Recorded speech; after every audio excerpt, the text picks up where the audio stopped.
I'm David Esposito, President Malachi for the Toastmasters. Most welcome guests.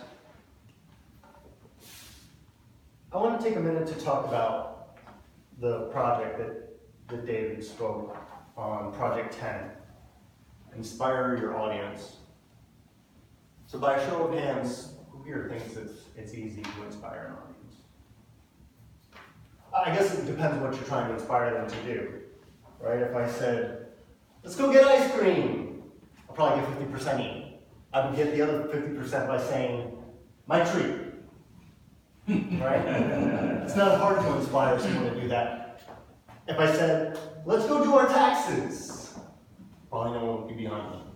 If you said you pay the taxes, you get the other 50%. There you go. Yeah, 100%. The point I'm trying to make is, Dave, I applaud you for taking on a topic that requires something of people. You're asking them to join Toastmasters. You're asking them to be an officer. You're asking them to enrich the club and enrich everybody else's experience, and that takes something.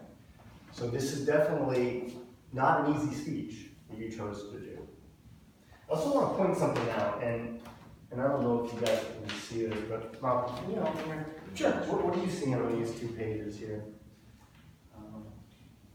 I see underline. Right, a lot of underlining, a lot of circling. Right.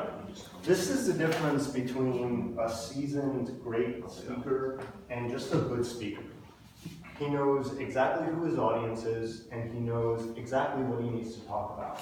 The only reason I point this out is because this is what I used to evaluate David. I went through every one of these points. He hit nearly every one of them.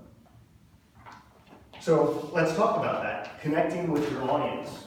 I mean, you came out of the gate screaming, right? You connected with me. You talked about showing up as a father. You connected with Matt. You connected with Maddie with their own individual stories. You knew your audience. The next step was to change the status quo. Why and how changes will occur. You talked about taking leadership instead of just hoping it will be thrust upon you. And you talked about learning to say no, right? That status quo that you feel like you have to say yes. We'll fight against that. Just say no when you have to.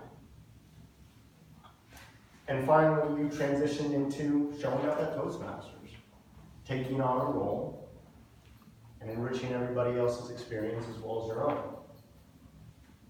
I thought it was an awesome speech, and I have to say that I'm thrilled to be up here evaluating you. David has had an incredible impact on my presence on stage. The only critique I could say was the transition from introduction to body was not very clear. So you were talking about showing up at a baseball game, you were talking about showing up to fulfill a promise to your daughter, and then you started speaking about Toastmasters, and that eventually ended up being body. But I don't think there was a clear transition there. So it took me a minute to catch up, and in that, sort of lost some of the things you were talking about. But otherwise, I thought it was an excellent speech, and I thank you very much for that and for what you're doing for this club.